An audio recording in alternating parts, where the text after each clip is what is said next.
Coming to you once again from Ada, Oklahoma during the pandemic crises, reading from my book, Encountering Mother Teresa. I first met Father James McCurry on the Alitalia flight back from the Beatification in 2003.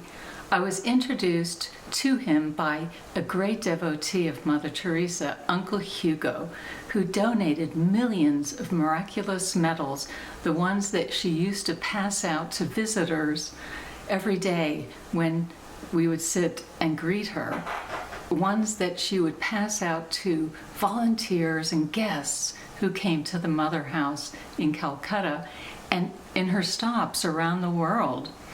They were greatly treasured by all of us, and I still have 3. I passed out the remainder. Father James's own personal devotion to Mother Mary made my interview with him particularly meaningful, since Mother Teresa had consecrated the missionaries of charity to Mary.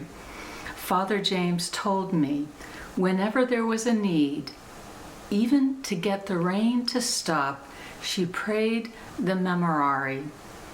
The sisters still carry on these Mother Teresa traditions. In her life of piety, Mother Teresa was very traditional. Formulaic vocal prayer was a regular part of her community life with the missionaries of charity. She would sit for hours in silence in front of the Blessed Sacrament and would teach her sisters to do the same. Mother Teresa's traditional Catholic piety, one could say, had both the organized prayer that a community builds into its schedule and the unorganized private time where God is the principal operator, and she simply makes herself available to hear what God has to say. That would be the private time she would spend with Jesus in front of the Blessed Sacrament. So her life of piety, we could say, was both Marian and Eucharistic. She was very focused on Jesus in the Eucharist, and adoration of Jesus was central so she could understand his thirst.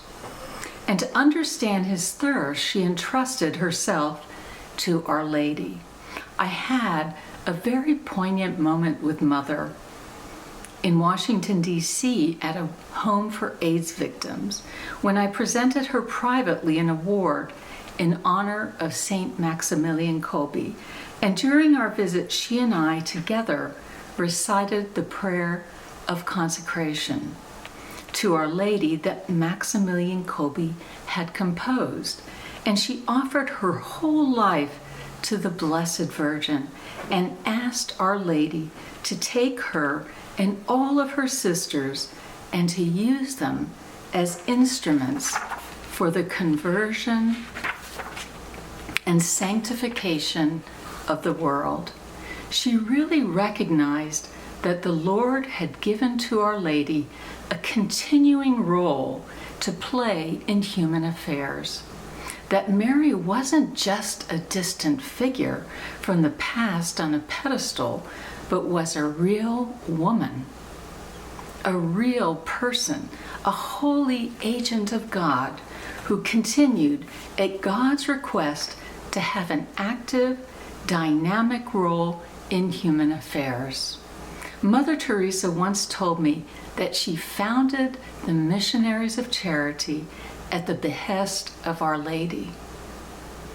So somehow or other, in coming to understand the thirst of Jesus and how she could respond to that thirst, Mother Teresa communicated with the Blessed Virgin Mary and came to understand, with the help of Mary, that it was by founding the missionaries of charity that worked with the poorest of the poor that she could quench the thirst of Jesus. And so Marian piety became a vital dimension of the piety, spirituality, and charism of the missionaries of charity. Mother Teresa had a profound sense of what it means to be a missionary of charity, recognizing that the first missionary of charity was Jesus Christ, sent by the Father into the world. The second missionary of charity was the Holy Spirit. As Father James explained it, the Father and Son at Pentecost sent the third person of the Trinity to the world on a mission of charity that continues to the end of time. The third missionary of charity was the Blessed Virgin Mary. God asked this woman of our race to cooperate with the first missionaries of charity. Our Lady, by her cooperating with Jesus Christ and the Holy Spirit to the end of time, serves as the third missionary of charity. Mother Teresa, inspired by Jesus and Mary and the Holy Spirit, became the fourth missionary of charity with a capital M and C, and that became her institute, and her sisters collectively are the fifth missionary of charity who carry on this mission for the life of the world. Her understanding of Mary as a model of missionary of charity to the world was not mere superstitious piety, but a profound sense that Mary continues to have an active role in our lives. So Mother composed this other prayer to Our Lady. It was very simple.